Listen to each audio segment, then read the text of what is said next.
प्रिय विद्यार्थियों, शुभ प्रभात। मैं आपका हिंदी अध्यापक धनीराम इप्टा। प्रिय विद्यार्थियों, मैं आज से आप लोगों के लिए अभ्यासकार सीरीज आरंभ करने जा रहा हूं। इस अभ्यासकार सीरीज में आप लोगों से टाइम के अकॉर्डिंग यानी मंडे ट्यूसडे को नया रास्ता और वेडनेसडे थर्सडे को एकांकी संचय, फ्राइडे और सैटरडे को हिंदी व्याकरण से संबंधित प्रश्न पूछे जाएंगे, तो जिससे आपका अभ्यास भी हो जाएगा और आप लोगों को ये मालूम भी होगा कि एग्जाम में आप लोगों से किस तरह से प्रश्न पूछे जाते हैं। तो आइए आरंभ करते हैं आज की क्लास। तो आपको स्क्रीन पर ये प्रश्न दिखाई दे रहे हैं। तो देखिए, आप लोगों का जो पैटर्न है, जो परीक्षा का पैटर्न है, वो इसी तरह का है कि आपको पहले क्या होगा, नया रास्ता में आपको 3 प्रश्न प्राप्त होंगे। जैसा कि मैंने आपको बताया था कि इन 3 में से 2 करने होते हैं। एकांकी संचय में भी आपको 3 ही प्रश्न दिए जाते हैं और इन 3 प्रश्नों में से भी आपको 2 ही प्रश्न करने होते हैं। यानी कुल मिलाकर के आपको अपनी निर्धारित पाठ्य पुस्तक में से, जो भी निर्धारित पाठ्य पुस्तकें हैं, उनमें से आपको केवल 4 प्रश्नों के ही उत्तर देने होते हैं। और उत्तर देने का तरीका और उत्तर का यानी ये जो प्रश्न का जो प्रकार है वो कैसे होगा, ये भी आप जान लीजिए। और इसके लिए आप चाहें तो हमारा एक वीडियो और है, मैंने पहले अपलोड उसे किया था, तो उसमें मैंने आपको परीक्षा प्रारूप के बारे में, यानी जो आपका प्रश्न पत्र का प्रारूप है, उसके बारे में मैंने आप लोगों को विस्तार पूर्वक बताया भी था। तो चलिए आज हम आरंभ करते हैं ये अभ्यास।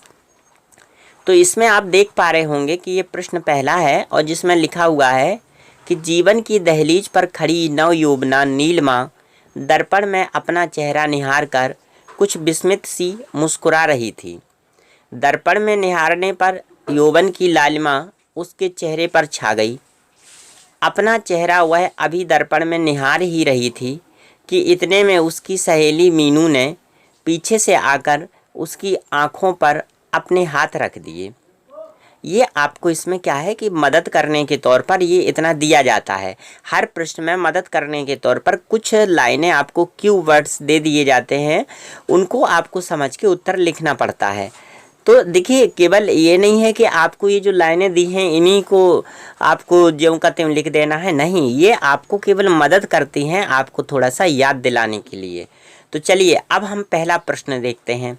पहला प्रश्न है, नीलिमा अपना चेहरा दर्पण में देखकर विस्मित सी क्यों हुई।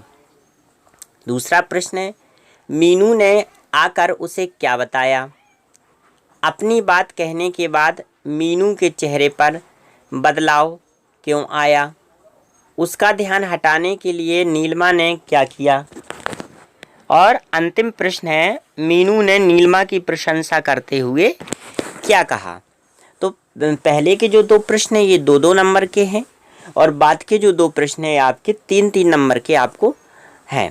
तो चलिए अब हम पहला जो प्रश्न है, जैसे आप देख पा रहे हैं कि नीलिमा अपना चेहरा दर्पण में देखकर विस्मित सी क्यों हुई, तो आप इसका उत्तर सोच रहे होंगे क्या हो सकता है।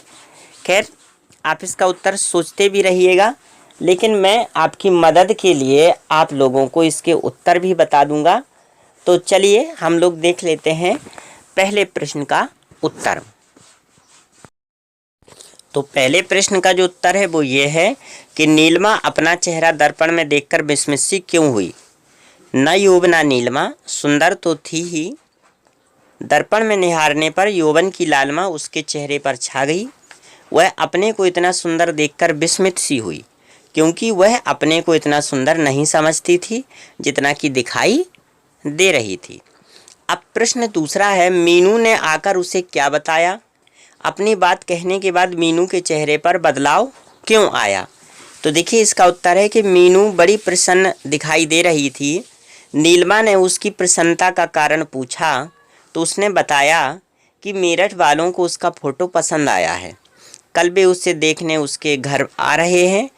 अपनी बात समाप्त करते ही मीनू को अपनी ज़िंदगी के कुछ क्षण याद आ गए। पहले भी कई लड़कों ने उसे देखा था, पर किसी ने कद की छोटी व किसी ने सांवली बताते हुए उससे शादी करने से इनकार कर दिया। इस सब को सोचकर मीनू की आंखों में आंसू छलक आए। इसके बाद तीसरा प्रश्न है आपका, उसका ध्यान हटाने के लिए नीलिमा ने क्या किया। तो चलिए इसका उत्तर देखते हैं कि नीलिमा ने जब देखा कि मीनू उदास हो गई है तो उसने उसका ध्यान हटाने के लिए अनेक मुद्राओं में खिंचे अपने फ़ोटो उसके सामने रख दिए। नीलिमा उन फोटोओं को एक एक करके दिखाने लगी। तो ये इसका उत्तर हो गया कि उसका ध्यान हटाने के लिए नीलिमा ने क्या किया। अब इसके बाद है प्रश्न 4 था आपका कि मीनू ने नीलिमा की प्रशंसा करते हुए क्या कहा। तो सुन लीजिएगा ध्यान से कि मीनू ने नीलिमा की प्रशंसा करते हुए क्या कहा। तो इसका उत्तर देख लीजिए कि नीलिमा की सुंदरता को देखकर मीनू उसकी प्रशंसा करते हुए बोली, नीलिमा, लगता है ईश्वर ने तुझे फुर्सत में बैठकर बनाया है। क्या नाक नक्श हैं तेरे, और ऊपर से गोरा रंग।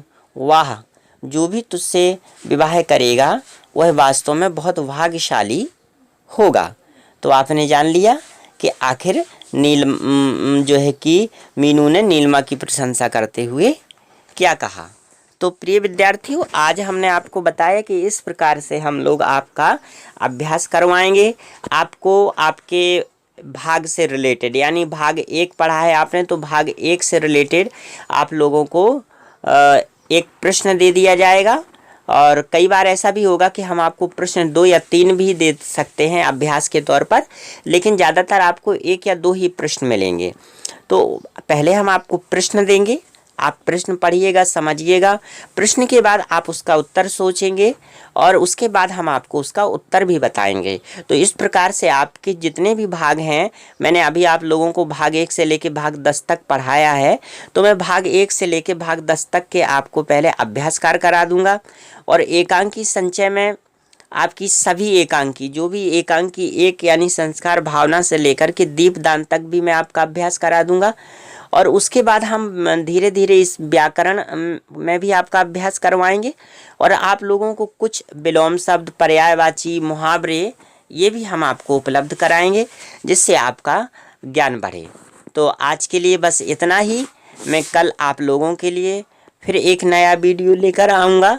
तब तक के लिए नमस्कार। आप अपना ख्याल रखिए। वीडियो देखने के लिए आप लोगों का बहुत बहुत धन्यवाद।